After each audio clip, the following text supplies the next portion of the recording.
This happened to one of my friends who lived alone in city for work. She couldn't recognize the voice. Hello, you live in Unit 301, right? She thought it was suspicious, asking the address from the start. Don't worry, I'm just here to help. Seems like you just got out of the shower wearing different pajamas from yesterday. She hung up with fear. She felt creepy and closed the curtain in a hurry. She thought, since when had he been peeping on me? Her fear got her even more confused. She calmed herself, then picked up the phone to call the police. The moment, her phone started ringing again. Don't hang up. Please listen to what I say. It was the man. I'm here to help. If I was peeping on you, why would I even bother trying to let you know? There has been someone under your bed for past few days. Just pretend this as a casual phone call and leave the unit before he notices. She had no other option but to believe what the man said. Who would expose of his own crime? She decided to listen to the man over the phone. As the man said, she pretended having a casual conversation on the phone and headed to the door. All she had in her head was that she needed to get out of the unit immediately. The moment she reached the doorknob, she felt another unexplainable fear. Before she unlocked the door, she locked the door chain. Then, she opened the door. The moment, a stranger was forcing the door open as strong as he could.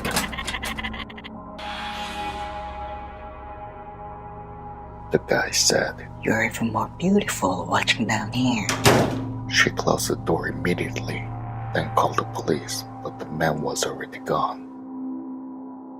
What would have happened if she hadn't locked the door chain?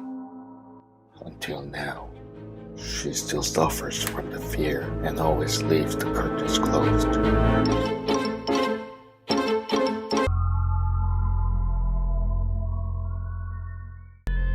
There was a lovely but chubby lady waiting for her wedding.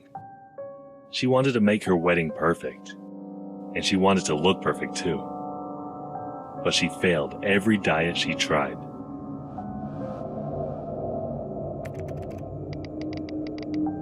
One day, while online, she found a new method. She finally found a site with a reasonable price. All seemed to be perfect, except the exaggerated message, "You will become nothing but skin and bones." She called there to make sure it was not a bluff. The manager of the center said the payment will be made on the last day of the program, and that relieved all of her worries. Before their talk ended, the manager added a good tip, which was not to tell anyone about her fast plan, even her fiancé. It was for doubling the surprise on her wedding day. She thought it was cute and gladly decided to follow it. She headed to the Dia Center, which was in the middle of the mountains. "This is for the perfect wedding," she mumbled. Despite her wish, the wedding was not successful. Actually, the bride never showed up. A few days later, there was a familiar ad online, but it had a new phone number. In the advertisement, the exaggerated message said, "You will become nothing but skin and bones."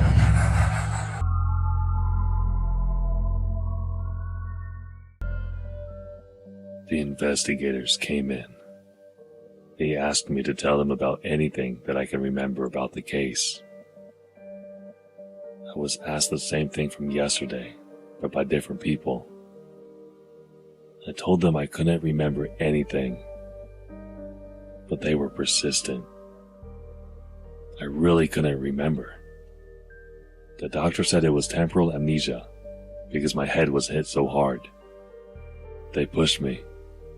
It was to prevent more victims, I was the only survivor. It all happened when I went camping with my college friends last weekend. And some guys suddenly appeared and attacked us. All of my friends were killed. Everybody, except me. Maybe they thought I was dead since I was bleeding a lot. For my friends, I tried my best to remember the suspects, but nothing came up. The investigators seemed so anxious, but finally, they decided to give up. Once they turned to the door, something just popped in my head. I started to panic. The investigators seemed to feel my fear. Then they stopped and looked back with an eerie smile. Yeah, you remember us.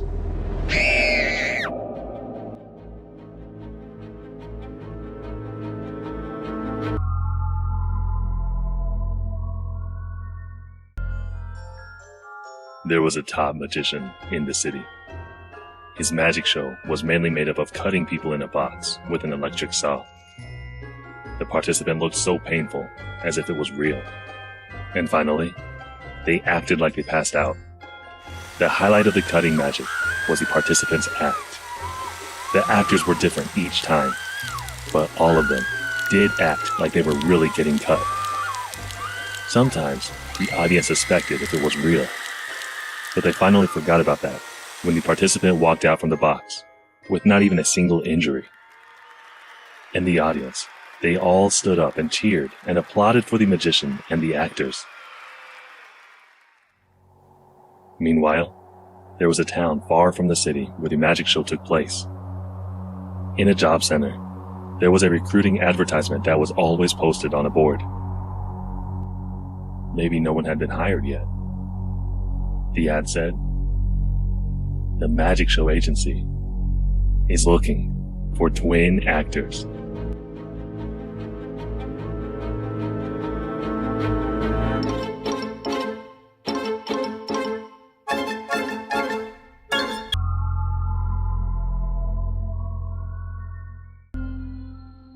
There was a fortune teller with sensational psychic powers.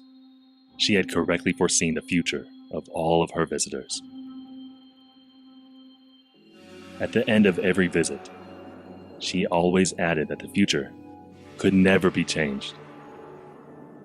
One day, a desperate man who failed both his job and marriage came in. Once the foreteller looked at the man's eyes, she shook her head, which meant no. The man begged her to tell him his future. Finally, she decided to tell him. "You will soon kill an innocent person and will be sentenced for your whole life in jail." The man panicked. He can't let bad luck screw up his life anymore. He asked her for a solution to avoid it. However, she told him she couldn't help change anything concerning his future. It was destined, and there was no power for her to change anything. The man's anger exploded. He came here for another chance to recover his life, but he couldn't accept that he would be a murderer and would spend the rest of his life in jail. It all sounded like the fortune teller was just cursing him. His anger went beyond its limit. He pulled out a knife, which was actually supposed to be used to kill himself. The fortune teller's screams were as violent as her death.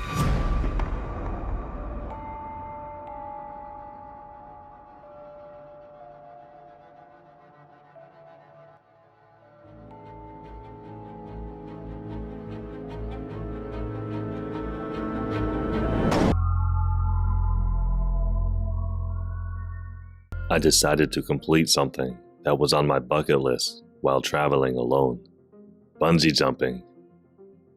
It wasn't a holiday season, so there wasn't anyone else. Some friends who had bungee jump experience advised me not to get confused between go and no. There were a number of accidents in the past that people got confused between go and no due to the heavy wind, which caused many people to jump without safety devices connected.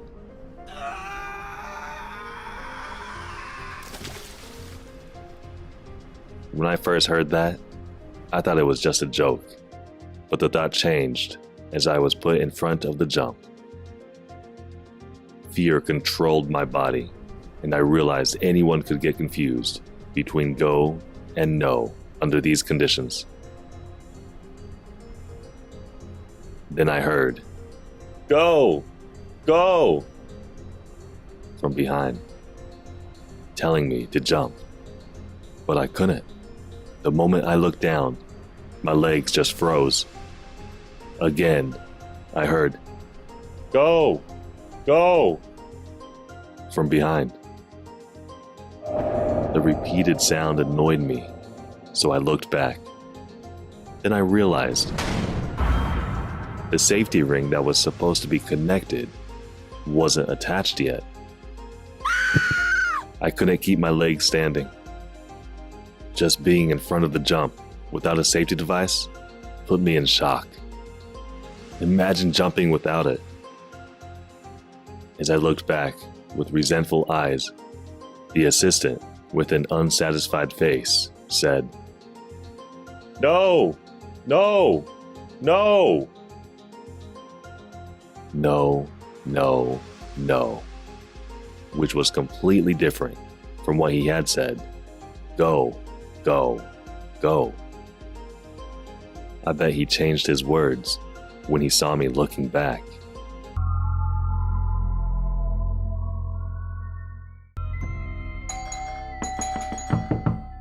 Olivia's new neighborhood is full of naughty kids. They ring the doorbell or kick the door, then they just run away. By the time she opens the door, they run away so fast that she can't even see who is knocking and kicking the door. At first, she didn't react too much. She just thought it was kids playing games. But she started to get quite stressed out one day. Since these games had been going on for too long, she decided she was going to teach them a lesson, if she could ever catch any of them. One day, thanks to their little prank, Olivia's anxiety was shooting through the roof. She thought, "This is the day I'm going to teach those kids a lesson." As soon as they rang the doorbell, she opened the door right away. This time, there were no kids running down the hall. Instead, a stranger was lurking behind the door.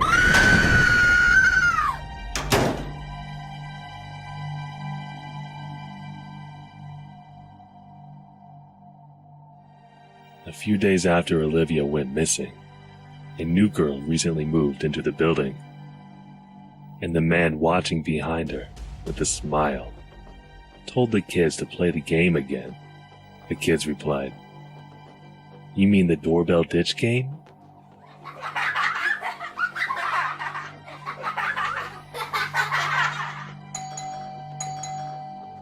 Her new neighborhood is full of naughty kids.